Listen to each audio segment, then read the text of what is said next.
For this one, we're going to take a look at how to change any color into black or white. You want to import it into Photoshop, so if you left click, drag it into the work area, or you can go to file and open. That works just the same. Once you've got it imported, if yours says that it's a background, then you just want to left click on the background and this will unlock it to be a layer so we can actually edit it. The tool that I would recommend to create the selection is the pen tool, which is right down here. Once you've got the pen tool selected, you want to hold Alt and then scroll up with your mouse. And then if you left click once, it'll give you a straight line. If you left click and then drag it, it'll give you a curved line. So as you can see, there is a little bit of an arch right here. And if we left click and then arch it a little bit, and then you also want to hold Alt and then click on the endpoint to stop it from automatically duplicating the previous curve. And then just simply go all the way around your image.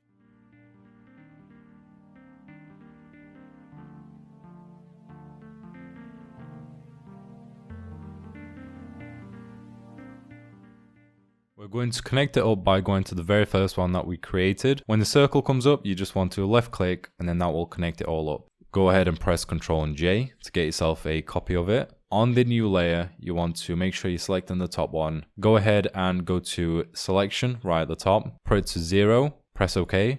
Create yourself a mask by going right at the bottom to here. Click on the bottom one and then you want to go ahead and create yourself a new solid. We're going to set this to any color that you want. Go ahead and press OK. And then just turn down the opacity to 50%. Look around the image, see the bits that you need and the bits that you don't need. So for example, this bit right here, we don't really need. So we're going to create ourselves a new selection around here. Connect it up, go to Selection, go ahead and press OK. Get yourself the bucket tool, get yourself a black color. Make sure you're selecting the mask layer on the top one, and then you just want to left click in here. Go ahead and press Ctrl and D to deselect it. Black will subtract and then white will add on to the selection on the mask. So as you can see, we can now go back to the part with the hair. And what we can do is we can get ourselves the brush tool, get yourself a soft round circle on 0% hardness and about 37 for the size. Once you've got yourself the black color, go onto the mask and just simply left click and then take it away from here.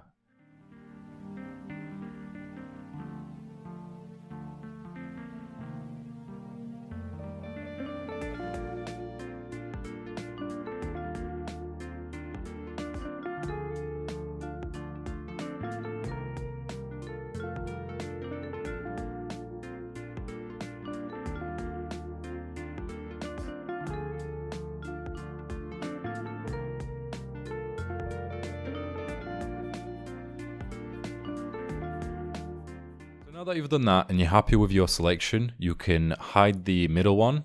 You can hold Control or Command and then left click on the thumbnail. On the mask, this will select the mask. Once you've got it selected, you want to go over to the adjustments, which is right here.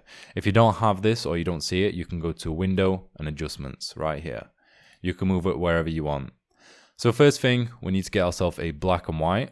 This will make everything look a little bit more gray. You can minimize this one, the properties of it. Once again, hold Control or Command, left click on the mask once again, and then finally go to Adjustments and get yourself a Levels. Once you've got yourself the levels, all you have to do now is if you want this to be a white color, you drag the middle slider over to the left side. And as you can see, this is now making it more of a white color. If you want more shadows, you can drag the left slider, the very first one, and this will bring out the shadows a lot more.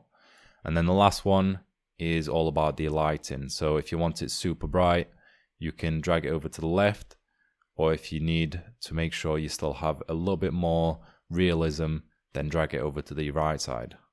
Now if you wanted a black color, then you just simply drag the middle slider over to the right side until it gets a lot more darker. You also want to go to the bottom one right here and then drag the last slider over to the dark side right here. So it depends on how dark you want it to be, But normally you could just keep on playing about with the sliders and seeing what works. So if we put something like this, we leave the shadows on, move it more to the side, bringing the colors out a little bit more.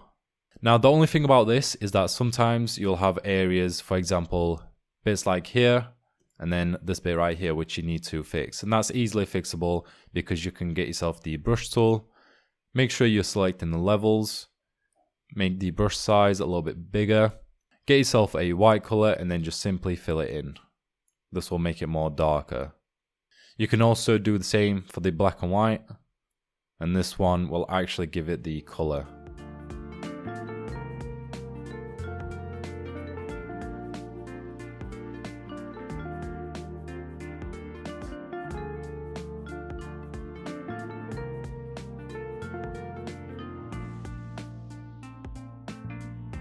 Same as last time, just keep on using the brush tool on the edges to make them more darker and more softer.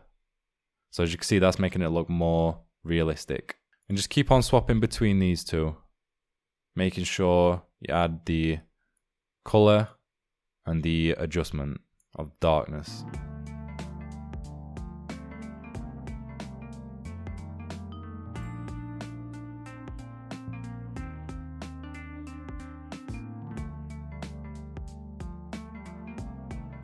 That's pretty much it. The more time you spend on it, the better it'll look. I hope this video was helpful. If it was, give it a thumbs up, let me know what you thought of the video, and I will see you all in my next video. Bye.